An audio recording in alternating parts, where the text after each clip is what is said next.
There's a type of woman often criticized for overreacting, being too sensitive or talking too much. But has anyone ever asked, why do they have to speak so loudly? In our daily lives, we often hear comments like, "What's the big deal? Why are you overreacting? Just try to be less sensitive," or "so annoying, making a mountain out of a molehill," directed at women. These words, whether intentional or not, are like a splash of cold water on surging emotions, making a woman doubt herself, question her perceptions, and ultimately silence her own voice. The constant barrage of such dismissive remarks creates a profound internal conflict, leading her to wonder if her feelings are valid or if she truly is too much. But if you've ever had to yell to be heard, you'll understand why some people can no longer speak softly. It's not a deliberate attempt at dramatization, a manipulative ploy for attention, or a flaw in her character. Instead, it's a profound act of self-preservation, an urgent and desperate cry from the depths of her soul. When whispers and gentle words have been ignored, dismissed, or actively suppressed too many times. Imagine trying to communicate a vital message, only to be met with a blank stare, a dismissive wave of the hand, or a complete change of subject. Over time, the volume instinctively increases, not out of malice, but out of a primal need to be acknowledged, to be seen, to exist. The psychological root, overreacting, because they were once ignored. This phenomenon of overreacting isn't an inherent trait of women, a genetic predisposition to drama. Rather, it's the heartbreaking result of a painful and repetitive psychological loop. Consider the common scenario. Initially, she attempts to express herself gently, articulating her feelings and desires softly, perhaps with a tentative voice or subtle body language. However, all too often, her initial measured attempts are met with indifference. No one truly pays attention. She tries again, perhaps with a little more detail, a touch more urgency, yet still with patience. But again, she's dismissed, downplayed, or outright ignored. Her concerns are trivialized, her needs unmet.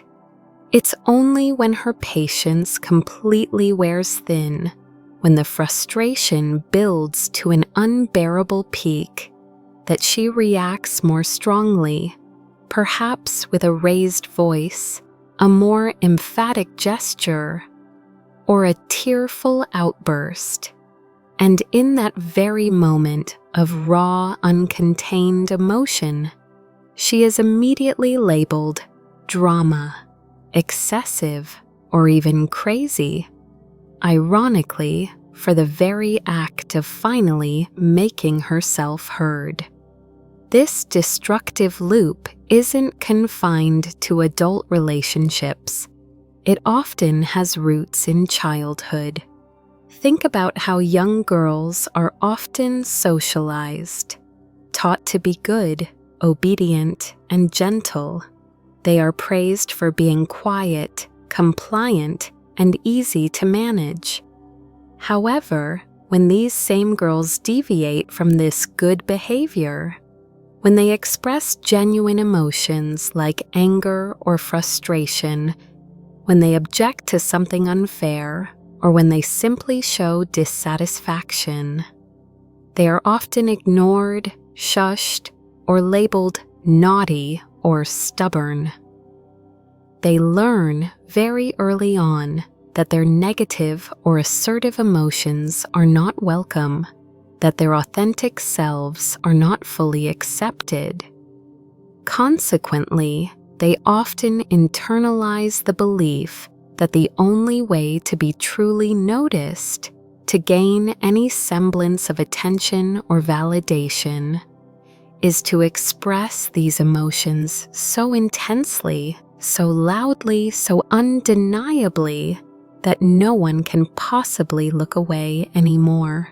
The psychological root, overreacting, because they were once ignored.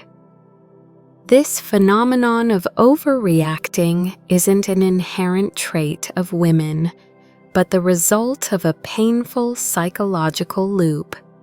Initially, she speaks gently, expressing her feelings and desires softly. However, often no one pays attention. She repeats herself with a little more patience, but is still dismissed or downplayed. When her patience wears thin, she reacts more strongly, expressing her emotions intensely, only to be immediately labeled drama, excessive, or even crazy. This loop isn't just present in adult relationships, but also originates in childhood. Young girls are often taught to be good, obedient, and gentle. Yet when they aren't good in the expected way, meaning when they express genuine emotions, object, or show dissatisfaction, they are ignored, labeled naughty or stubborn. Gradually, they learn that their negative emotions aren't welcome, and the only way to be noticed is to express them so strongly, so clearly, that no one can ignore them anymore. In families, workplaces, or romantic relationships, women often have to make a big deal out of an issue for anyone to stop and listen to them seriously. A gentle suggestion might be overlooked in a meeting. A complaint about tiredness might be seen as weakness, or a quiet desire in a relationship might be deemed unreasonable. It's only when they speak with a sharp tone, a firm attitude, or even anger that people start to pay attention. But by then, the price is that they've been boxed into the image of a difficult, fickle, or troublemaking woman. This is precisely the consequence of emotional neglect trauma. When your words once held no weight, when your emotions were once dismissed, you are forced to speak louder, to react more strongly to save yourself. It's a psychological survival instinct, a desperate attempt to be seen, acknowledged, and heard.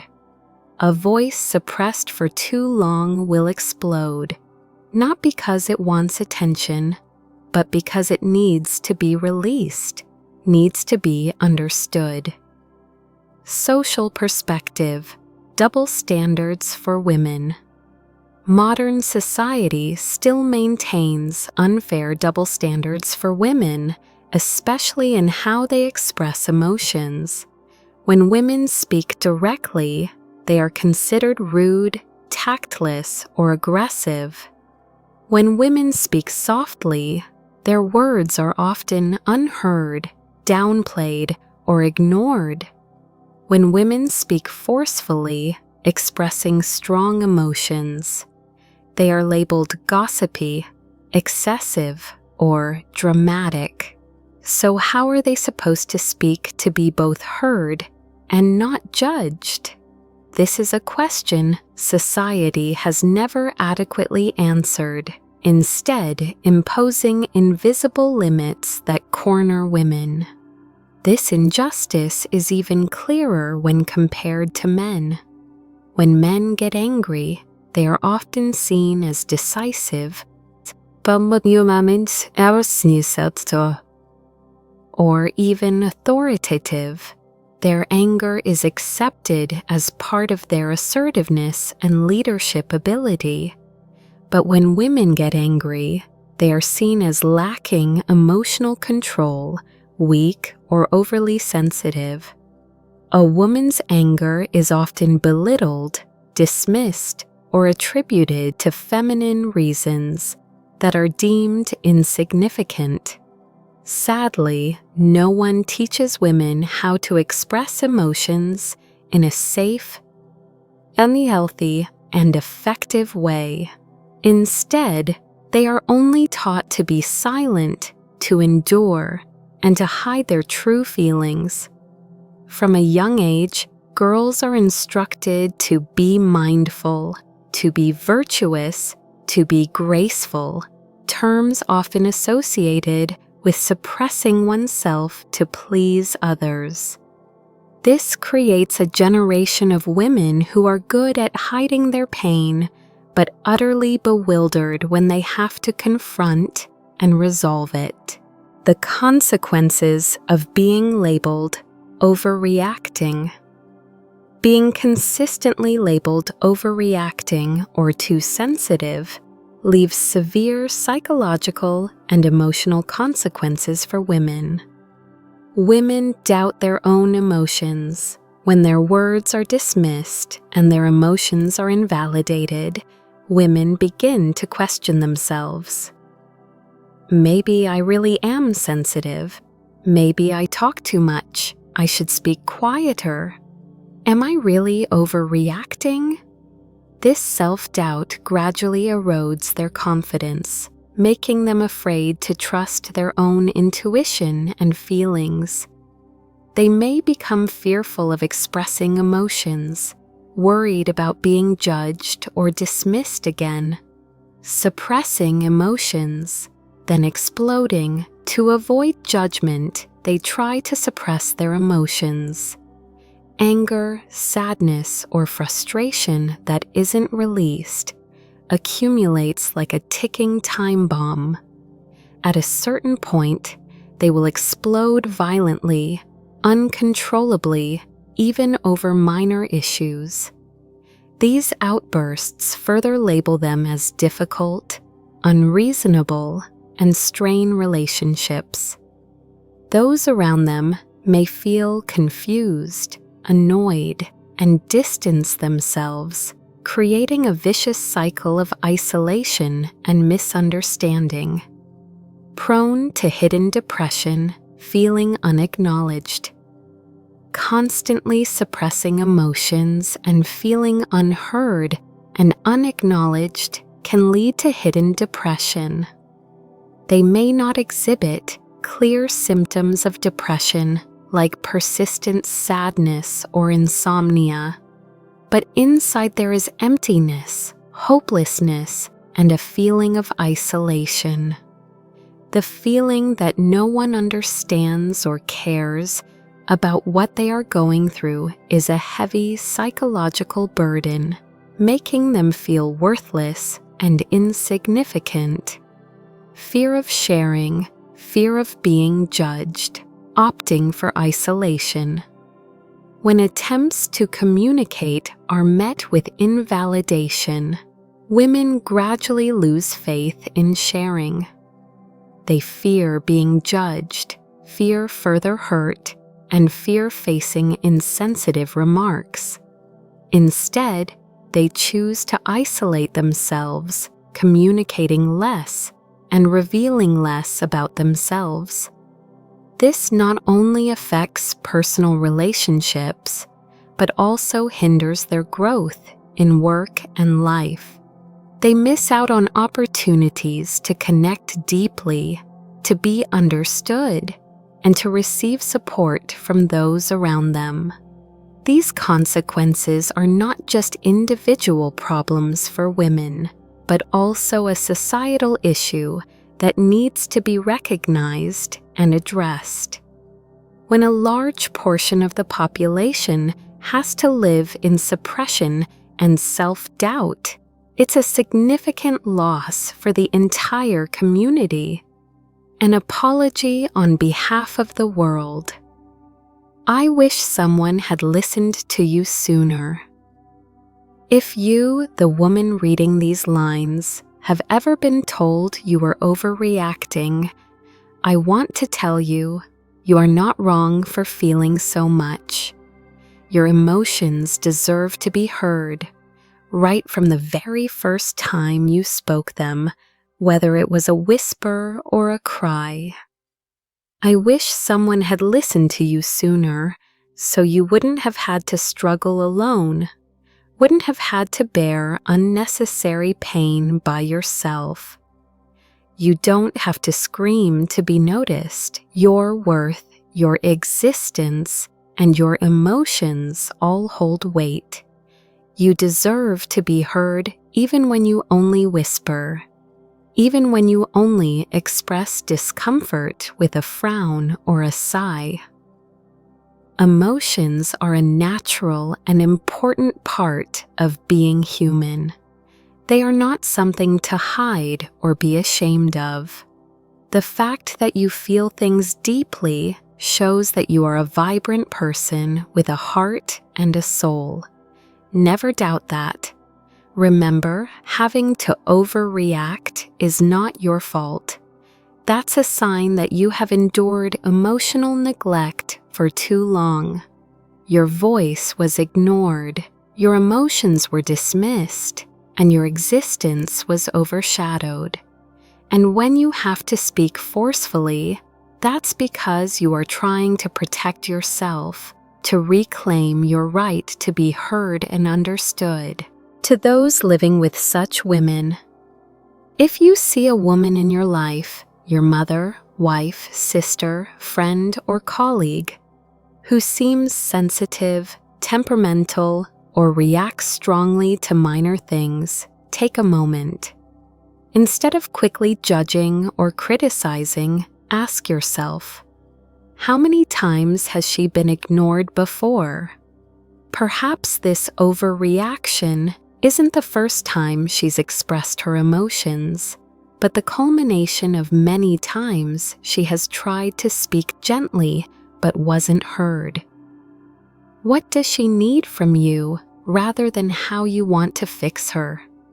Perhaps she doesn't need advice, criticism, or a solution. All she needs is genuine listening, understanding, and validation of her emotions. Perhaps she just needs a safe space to be herself, to express her vulnerabilities without fear of judgment. Choose empathy over judgment. Put yourself in her shoes. Try to imagine what it feels like when your words carry no weight, when your emotions are trivialized. Empathy can open the door to communication, helping you and her connect more deeply, instead of building barriers of misunderstanding. Listening isn't just about hearing what's said, but also about listening to what's unsaid, the emotions hidden behind words and actions. Sometimes a hug, an understanding glance, or simply saying, "I understand how you're feeling," can alleviate a great deal of pain and frustration. Conclusion: an invitation to self-reflection. Finally, I invite you, whether you are a woman who has been labeled overreacting or someone who perceives a woman in that way, to reflect on yourself and the relationships around you. Are you living as a woman who always has to overreact to exist? If the answer is yes, allow yourself to rest and heal. Seek out safe spaces where you are allowed to be yourself, to express your emotions without fear of judgment. Learn to set boundaries and believe that your emotions are valid. Are you repeating this behavior with others because you were never truly heard yourself. Sometimes, past traumas can lead us to unconsciously reenact the behaviors we once experienced as victims. If you realize you are making others feel ignored, open your heart and practice genuine listening. Healing yourself is also a way to spread understanding and compassion to those around you. One day, I hope you won't have to scream for someone to pay attention to your pain or your desires. Just by speaking, whether it's a whisper or a sigh, will be enough. Because every word, every emotion of yours deserves to be cherished and heard. Trust in the power of your own voice. Don't forget to like, share, and subscribe.